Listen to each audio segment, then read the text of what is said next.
Good morning to you, dear viewers, and everyone who's watching us through KTV2. Welcome to a new episode of your morning program, Good Morning Kuwait. And today, as always, we have various segments and special guests that we are so happy and pleased to have with us this morning.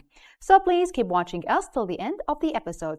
Now I'm going to have to say good morning to our dear colleague, Saad Al-Azmi. Hello and good morning, Saad. Good morning to you, Sarah, and it's indeed a very good morning today in Kuwait. Still hot, but as we are Kuwaitis living to the hot and we do all the activities. Yes. And today, as you said, we have interviews, we have segments, and we hope to be delightful on the viewers. Hopefully, Saad. Yes. And as you mentioned, we are living now in a very extreme hot weather outside here in Kuwait. Yeah. And we know a lot of people are staying home in Kuwait. They want to go abroad and travel across all around the world. Yes. So we would like to give some advices to our dear viewers. Yes. How are we going to stay hydrated during this extreme hot weather, and also how we're going to stay happy and active during a summer season? Yes, especially for our Kuwaitis or people from the Middle East. If you are from outside Kuwait and recently came to Kuwait, you have to follow the advices, which is Kuwait can get very hot. And as you said, you need to be hydrated. You need, if you're newly to Kuwait, you need to use umbrellas,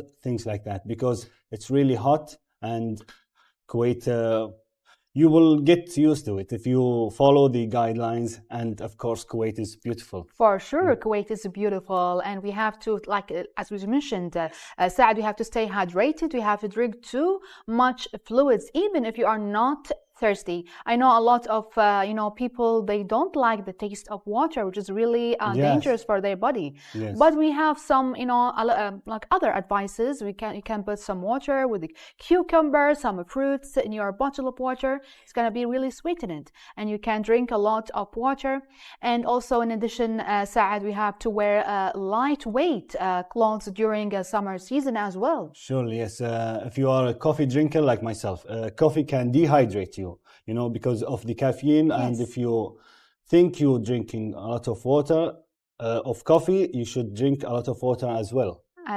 And we have to stay active for sure. Have to do some exercises inside or indoor home.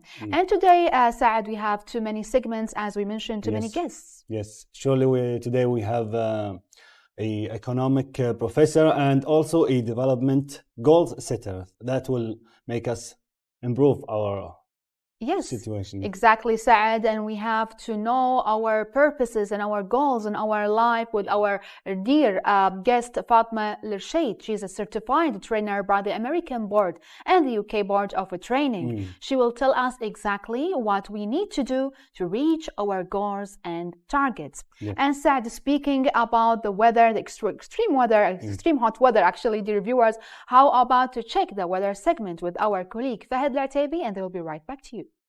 Good morning, dear viewers. It's Wednesday, very hot weather, relatively humid weather over coastal areas with light to moderate northwesterly wind to variable wind with a speed of 10 to 30 kilometers per hour.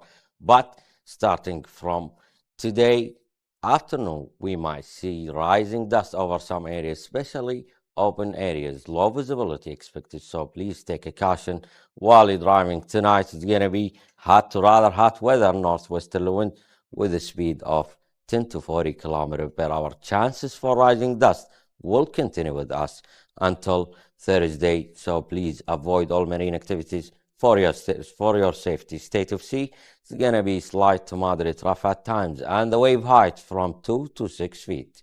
Expected weather in Kuwait City for the next 5 days.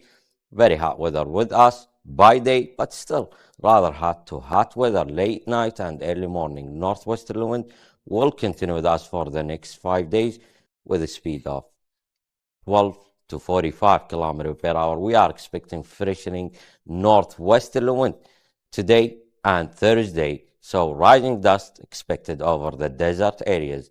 Take a caution while you're driving. Always low visibility expected over there.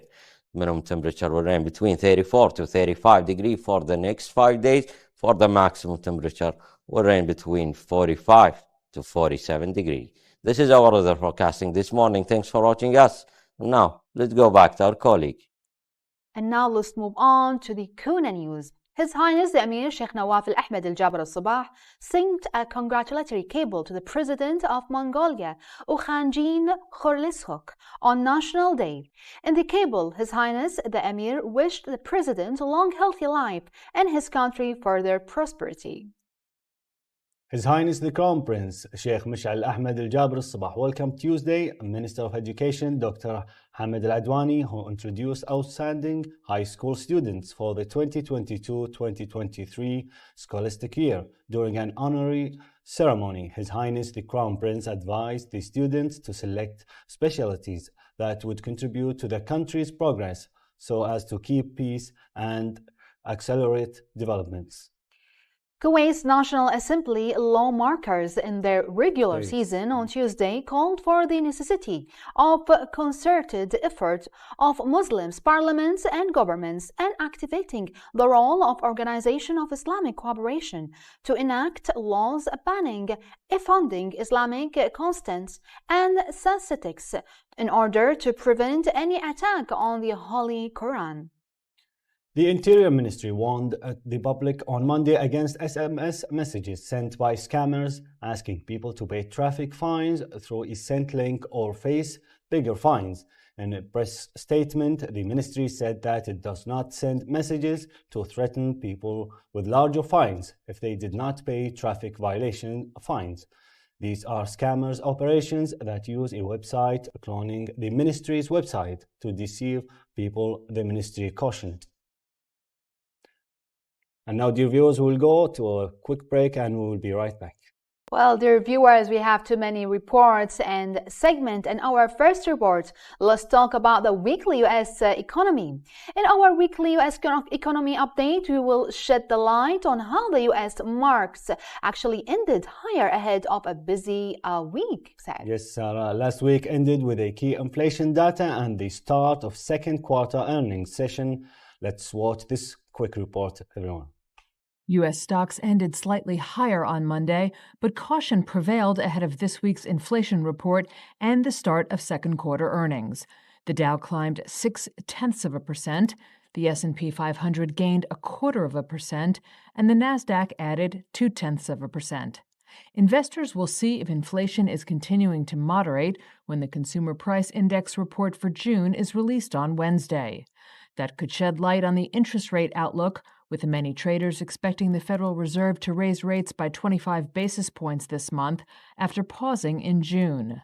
Philip Palumbo, CEO and Chief Investment Officer of Palumbo Wealth Management, believes more rate hikes are necessary but will lead to some pain for the economy. Inflation is no doubt is decelerating, and that's a great thing for overall consumers. But everybody has to remember that the Fed looks at core PCE, which takes away food and energy, which are more volatile. And when you think about where core PCE is today, the Fed is not happy about that. So what the Fed needs to do is they need to continue to put their foot on the gas pedal to get the economy to a point where we go into a recession. They don't want to say that, but that's ultimately what's going to happen, or ultimately what they're trying to do. S&P 500 company earnings unofficially kick off this week with reports from big U.S. banks. Data from Refinitiv showed that analysts expect earnings to have fallen 6.4% in the second quarter compared to a year ago. In company news, shares of chipmaker Intel rose nearly 3%, while rival Qualcomm's rose 1% after U.S. Treasury Secretary Janet Yellen said over the weekend that meetings with senior Chinese officials were direct and productive. And shares of Icahn Enterprises surged more than 20% after the investment firm said its founder, 87-year-old billionaire Carl Icahn, and banks have finalized amended loan agreements that untie the legendary activist investor's personal loans from the trading price of his firm. Welcome back, dear viewers. Welcome with me, my dear viewers, Dr. Salah Al-Hammadi, economic professor, who will discuss with us a very vital and important matters: interest rates and inflation. These matters have real impact on our life and daily activities. So let's know more about it from a specialist and academic person. Hello and welcome, Dr. Salah. Hello and good morning to you, Saad, and good morning to our viewer at Kuwait TV. Good morning to you, and we are pleasure to have you here in the show. Could you Saad. please define what is inflation? Well, inflation is an increase in the overall prices. So not just a single commodity, we're talking about the general prices. Like, for example, the purchasing power is different. For example, if you have, let's say, 100 KD in your bucket, you could buy certain things. But when there's an inflation, you may not be able to buy as much as before. So inflation make everything expensive. Your ability to buy things cheaper or less or weaker. What causes inflation? Many actually factors that causes inflation, especially when there is, one of them is when interest rate is low. For example, what happened in Corona time where the supply chain stopped, there's no much of a product. The definition would be more of lots of money chasing fewer goods. So when we have the money and we have little of product or service, then this will make inflation become more and more and more. Of course, with time. With time, because, you know, time before, you're talking about 20, 30 years ago, the, for example, the cola is not the same as the price of today. Yes. Yeah, so it's a bit different. So this is not good for us consumers. So who causes this this inflation? It's good for who? Well, whom? inflation, it's for the banks. Good for lenders. Lenders. I mean, for example, let's say I give you a money 1,000 KD. Yes. And if there is an inflation, if I receive it back from you as, you know, a borrower, it will be good for you because it's not worth it anymore. But for me, like for a bank, if I receive it back from you, it's not the same. Inflation itself is not good when it's high. Yes. Small amount of inflation, 2% each year, is fine. Especially when all prices, including wages, goes up with it, then there will be no problem. Yes. Okay, in a very simple way, tell us about the interest rates and the relationship between inflation and interest rates. Well, the relationship with interest rate and inflation. When there is an inflation, the central bank usually have tools to lower inflation. So they will they make the interest rate is higher. Why? Because they're trying to make the borrowing the money, like say to go to the bank and trying to borrow money from them, more expensive.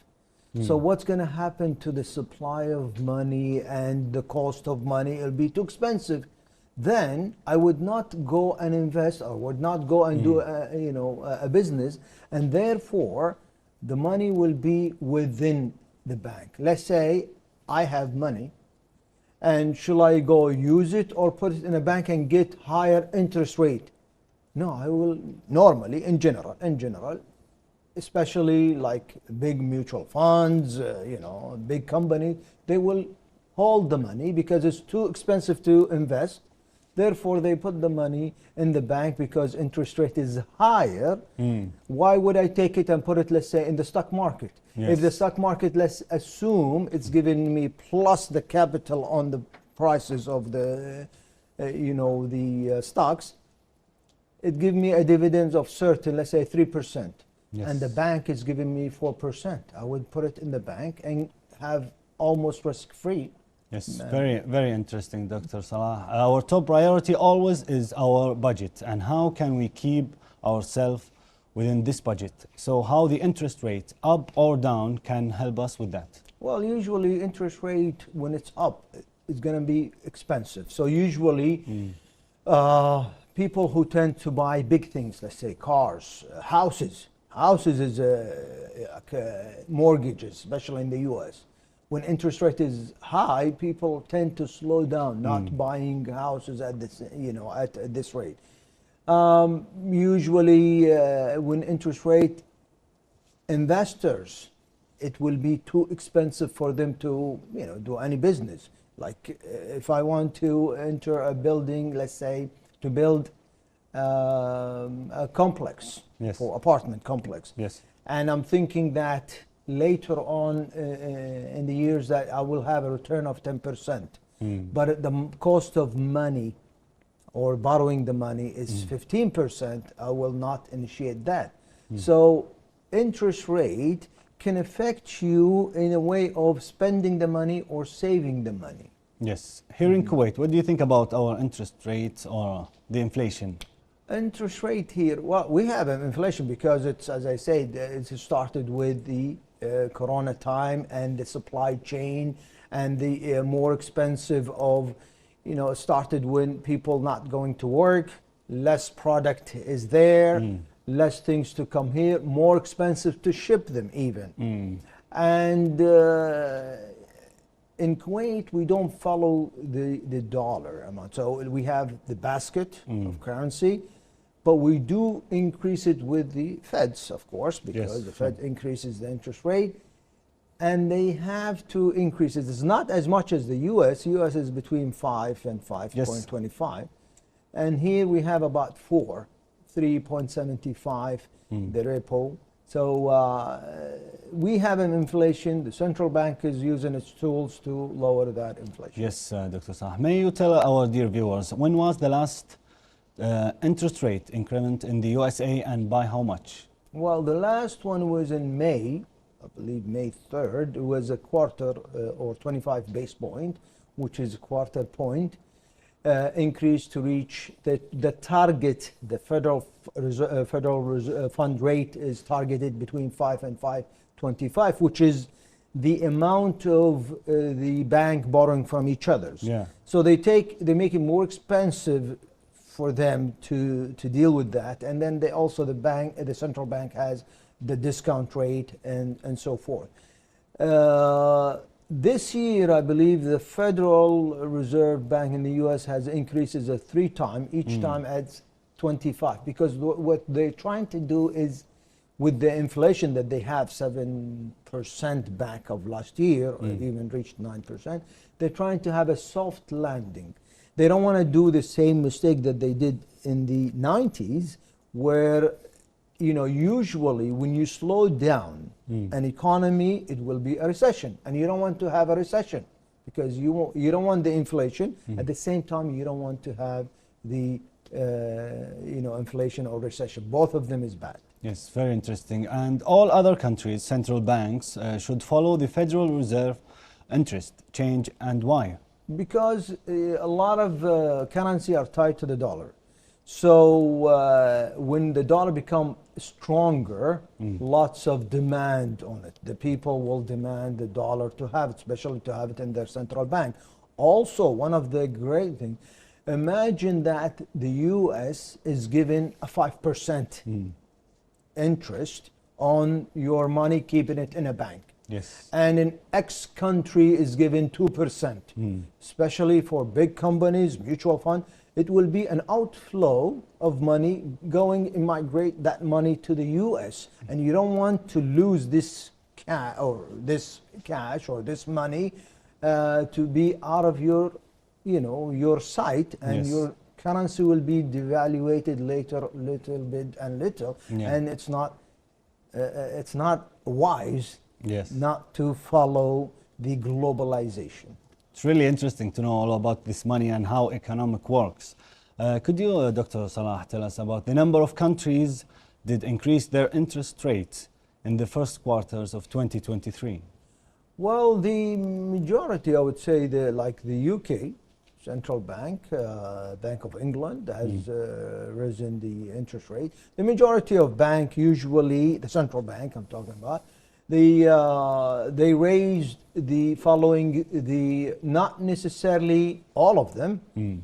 The majority of banks do follow the Feds. Like when, for example, the Fed, we said they're trying to eliminate inflation, which is measured by CPI, the Consumer Price Index.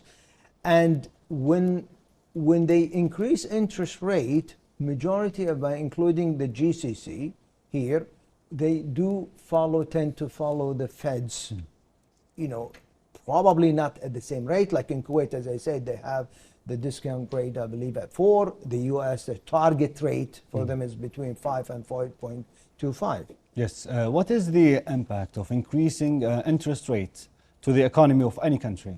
Well, it's going to make you more expensive to borrow the money. So if interest rate is, let's say, at 5%, so the cost of money, like everything has a cost. Yes. So let's assume I want to buy a car, and the car cost 1,000 KD. Yes. And if the let's assume, or 10,000 KD, let's assume. Yes. So if the interest rate is at 10%, 10%. that's lots of money. You're going to pay $1,000 more instead of paying, let's say, 1%, which is only what? 100 KD. Yes. So borrowing the money is more expensive, even borrowing the money for anything, not necessarily buying a car. So it will be more expensive for anyone to deal in borrowing money. Yes, but we saw poor countries with the very poor economics, and interest rates, they're low, they cannot buy cars, but this is there's no, matching between the economy and the interest rates. How come is that? We meet like any country that their GDP is not strong. Yes. Their interest will be the same because if they're trying to protect their currency, as I said, if the interest rate goes up, the dollar will be more strong because the Fed has increased it. And if they are tied to the dollar, if they don't increase the interest rate, their currency will be devaluated, meaning it's being cheaper. Yes. Will be nothing. So they don't want to have, because again, inflation make you cannot buy much. Yes. Imagine with it devaluation of your currency, then makes import more expensive to you. I cannot buy what I want from overseas. Yes, Dr. Salah, in a short time you gave me a lot of interesting information, and indeed it was very informative. Do you have any advice to the viewers in case of economics? Well, the advice, the most important advice is to pay your debt, because your debt now is more expensive. If you borrow money, first of all, get rid of the small amount, credit card. Any payment that you have that you need to pay, get rid of it, because it will be more expensive. If you have lots of money, big chunk that you borrowed, you cannot, of course, get rid of it because you're in need for this money, or you can't even pay it, you can have the cash. However, it will be more expensive. If you're planning to, let's say, buy a house, well, here it's a bit different, but usually in the US, if you're planning to buy a house, a lot of people will slow down. They will not buy it now because it's more expensive for them. So first of all, get rid of most of your small debt, because that's what's going to make a problem. But it's very difficult to get rid of the debt. That's why we Exactly. I mean, if you don't have it, but at least, don't make it bigger, because the more money you're going to borrow, the more expensive to pay it back. Yes, very informative and very interesting. Thank you so much, Dr. Salah Al-Hamadi, economic professor. Thank you so much for being with us. Thank you very much. For more than 2 decades, France has remained and world's most popular tourist destination, receiving 90 million foreign tourists annual. People from all over the world and drawn to France's sophisticated culture, exquisite cuisine, fine wines, romantic Tito, and countryside, while the country's capital is beautiful city filled with country's most recognizable mountains. There's a lot more to around the country than just one city. Here is a quick look at best places to visit in France. And we came back again, dear viewers, with our second interview segment with our dear guest, Fatma Al-Rasheed. She is a certified trainer by the American Board and the UK Board of Training.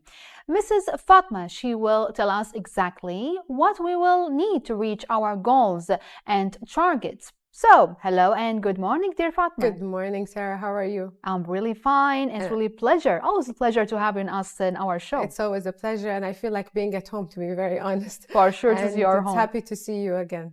Thank you, dear Fatma. So today we're going to talk more about how we can achieve our goals, much more about the goals actually and accomplishments. But first of all, we reached actually at the second half of 2023. How can we actually achieve our success in goals, Fatma? Well, as you said, we reached half of the year. So we have 6 months that we can evaluate. Since we started setting goals in January, then we can evaluate what we have done, what we have achieved, what we haven't achieved. Yes. And I think it's a perfect timing to talk about such thing, because now we still have a chance to reach our goals. How do we reach the goals right now? The first thing that we need to do is evaluate and assess all the goals that we marked or set during January, and see where have we been, where have we reached in that goal. Yes. So assessing them is the first step. It's the first step. So we still have time to reach our goals. Definitely. There's a lot of time. There's half of the year coming. Half of the year, like 6 months. More months. Yeah, exactly. 4 months. So, dear Fatma, we know we have like the mission statement. We're going to talk about the mission statement. But first of all, we would like to know the definition of that. Well, the mission statement is basically a person's definition in life. The title of your life, why you exist in life, you know, like in any company, they have a mission statement that tells you why they exist in the market, what the value they want to provide. So in other words, what is the person's value that they wish to provide in this life? That's amazing. So is it really important to everyone to have a mission statement? Definitely, it's a plus for someone that has a mission statement, because therefore they will know why do they exist in life. They will have a direction. I continue saying the direction. Yes. They will have a direction as to where they project their goals. Where are they going to go in their goals? You know, there are a lot of people that are random in their life, unfortunately. You know, they can be achievers. It's not that they're unable to achieve, but the achievement is not satisfying to them.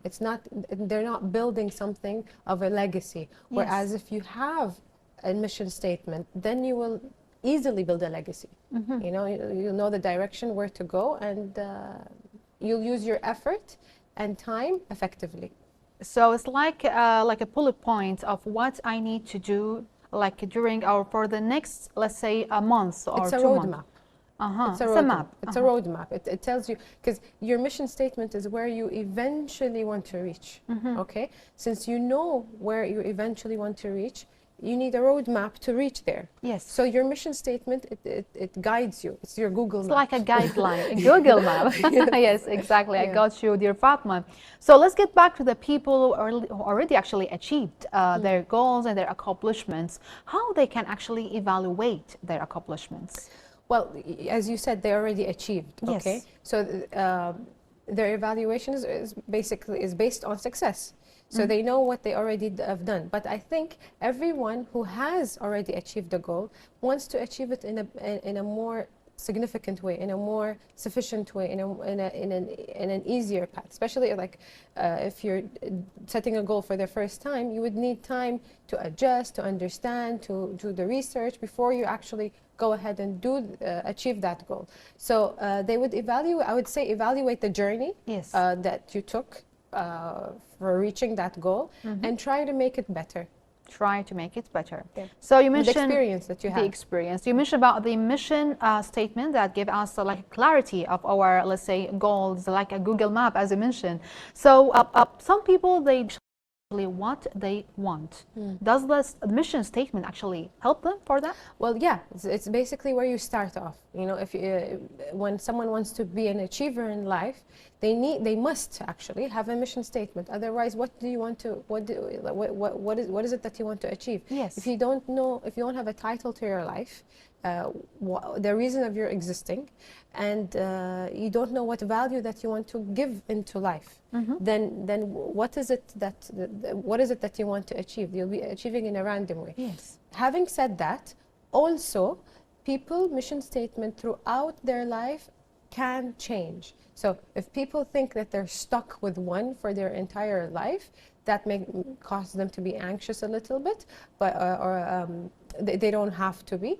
They can further improve it as they go on in life. Yes, got you, Fatma. So we would like to ask you about the question that we'd like to ask ourselves. It's like 10 questions to ask ourselves before setting up a goals. Actually, when we set a goal, we have 10 questions to ask, and I'd like to read them out to you because there are 10 questions. Yes. Yes. First of all is why achieving this goal is important for us, you know? Does it align with our mission statement or not? Does it add value to our life? You know, there is some certain work that people need to do, like having a paper and a pen and actually answering these questions. Also, what success looks like. It's like when they say start with the end in mind, you know? So you set that goal. What is success to you? You know, is it having just a minimal achievement, or you have a mid achievement, or you want to have a superior achievement, you know? Yes. So what does it look like for you, you know, when you visualize it, okay? The third question is, what benefits do I get from reaching that goal? You know, and people right now, they can do it with us or write them down. I hope I'm not going too fast. No. Okay. And the fourth question is, what's the first step in achieving that goal? Okay. What is the first step? You set that goal, but you don't know where to start, you know? So you need to ask yourself, okay, so what is the first step that I need to take in order to achieve that goal? Because it's as I said in the beginning, early on, that it's a journey to achieving that goal. The fifth question is, what steps will I take for my goal to be achieved faster or the furthest on, you know? What are these steps? After distinguishing the first step, what are other steps that we can take on? Moving on to the sixth question is, who can help me achieve that goal? Great. Who are my allies in that goal? Who can create support for me, okay? The second question is, who can support me? You know, who can help me and who can be there, you know, having my back. So we need a supporter. Of course, a supporter, a role model, whomever, wherever you can get help, basically, go ahead and get it, you know? Yes. The eighth question is, what will be my biggest barrier? You know, and we need to know what are the obstacles, you know, so we can pivot around them at least, you know, if we cannot solve them. All right. Coming to the ninth question is, who will not support me? And that's a very important question, you know, because you know there are people that come as a barrier between you and your goal, you know, and you need to stay away, or at least have them not aware of whatever you're trying to achieve, because they will have a psychological effect on you and put you down. But you know? like a negative people. Exactly. Negative people, negative effects on them. Yes. And lastly is, how will I stay focused during the process, or we can say during the journey of achieving the goal? How will I stay focused, you know? And we can derive another question is, what are my distractions, you know? Okay.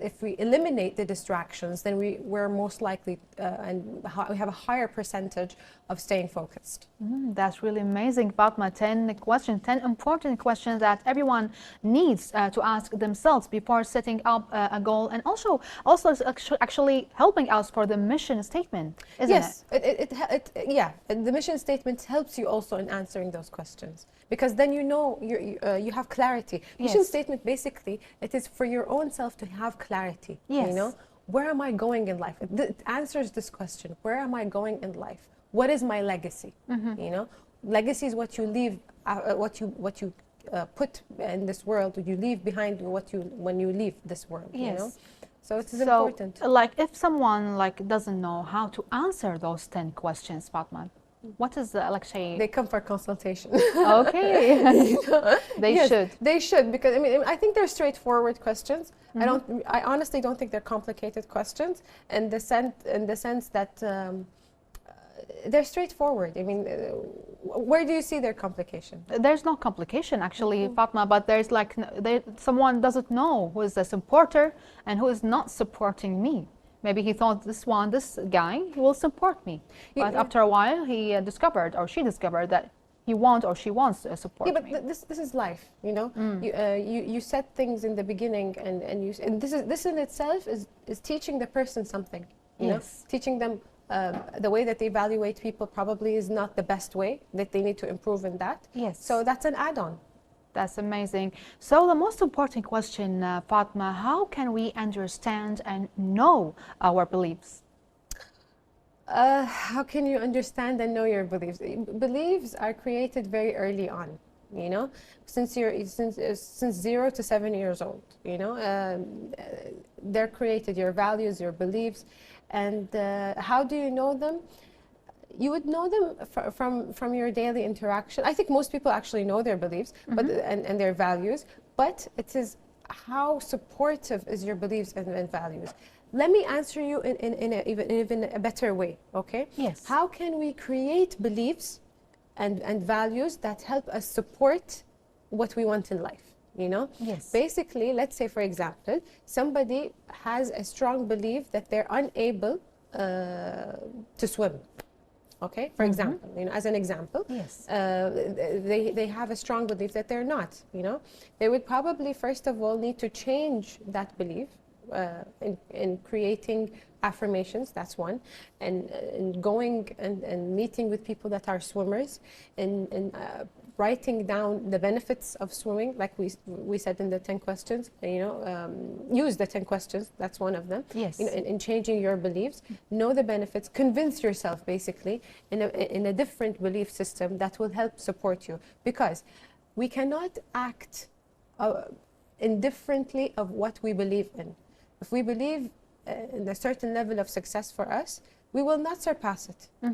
If we force ourselves in the beginning, like fake it till you make it, Yes. force ourselves to have a different kind of belief for a different level of success, then we can be more successful and be true achievers and happy and proud of in ourselves and more confident, definitely. That's amazing. So how can actually we destroy the limiting actually beliefs? You mentioned later before about how we can stay away from negative people, non-supporter people. So that's really can help us to destroy the limiting beliefs? The limiting belief starts within the person themselves. Okay. Okay. People either complement it or they don't. You know, what you believe in yourself, what you believe in your capabilities. Some of our beliefs, actually a lot of our belief system comes from our childhood, okay? And we need to understand that whatever we've been programmed and information that has been given to us in our childhood is not the real us, because when you're a child it's different than when you're an elderly adult. Everything like changes, the perspective, the beliefs, the ideas. Yes. Actually, not all the beliefs change, unfortunately. We need to actually reprogram ourselves. Our parents did a good job, we thank them a lot, but at the end of the day we create our destiny. Okay. You know? So we need to understand that whatever beliefs that have been given for us, it's the realization that whatever beliefs that have been given to us, they are not written on stone. It's not a fact. We can create it, you know. Once you have this belief or understanding and realization, it frees you to think and have the beliefs of what you want. How to create them is, first of all, understanding what are your limiting beliefs, knowing them, acknowledging them, and then do the contrary. Do the opposite of it. That's amazing, Fatma. So what we need, actually, what we are need constantly doing that describes us from achieving our goals. So can you repeat the question? What are we constantly actually doing that describes us from achieving our goals? Well, I think, see, there's a book called The Atomic Habit. Okay. Yes. And it basically tells you that whatever you do as a daily routine creates the life that you have. Okay. Okay. So basically, our daily routine, you cannot expect for you to have a different life where you do the same routine as a lazy person that does nothing, you know, and then expect and be upset that there isn't any success. Yes. Okay.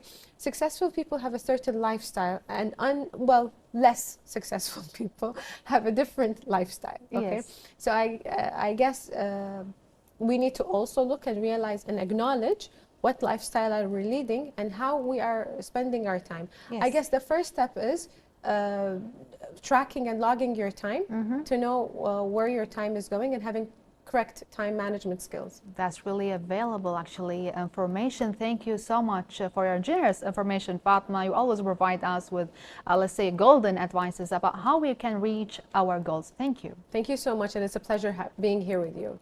Big thanks and appreciation to our dear guest, Fatma Lershade. She's a certified trainer by the American Board and the UK Board of Training. Here's the latest from African sport in 60 seconds. So how about to take a look at this report, and we'll be right back to you.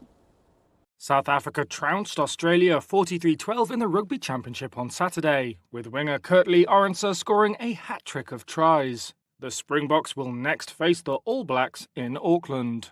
And Paris Saint-Germain forward Kylian Mbappe wrapped up a tour of his father's native Cameroon at the weekend. It's an honor for me to be here, to be in the country of my origin, to be with my family, to see all the people there. And they show me some love, they show me all the things, and I'm really grateful for everything. The trip included basketball and soccer matches and visits to his father's village and schools funded by his charity. Welcome back, dear viewers. We saw a quick report and we are now come back after 2 interviews. It was very interesting to have my interview and also yours. Exactly, Saad. We gained too many information, especially with our dear guest Fatma Lershade. She taught us how we can achieve our goals. She taught us how to write a mission, a statement, it's like a map for our goals for the next months, and also how we can ask ourselves 10 questions before setting up a goal. Yes, indeed, of course. And if you saw my interview about the economics, you can set the goals to be independent in money and to be careful and how to secure your future. That's also amazing. So do you achieve any goals, Saad? I always set goals. That's amazing. Sometimes I set maybe 5 or 6. I achieve 70%, which is good, still good, and work in the future more. Setting goals is very important. Exactly. Yes. It's really 70% is really good, dear Saad. Yes, and we have to set up a goals, as you mentioned, like every beginning of, let's say, a month, not like a year or 2 years. Yes. We have to set up a goal to know our vision in the future. Surely. And to improve ourselves to many levels. Yes, the goal is when you set an aim. When you aim to something, you will reach it. If you don't aim, you will stay where you are, or you will be wandering without any goal. Exactly, Saad. And the most important thing, we have to stay away from negative people. Surely, Sarah. It was very good to have these interviews. I enjoyed it myself. And of course, I think you are too. And that was our episode for today. That's it. We say goodbye to our viewers. Join us tomorrow at the same time. Thank you for watching. See you tomorrow, dear viewers, and bye-bye.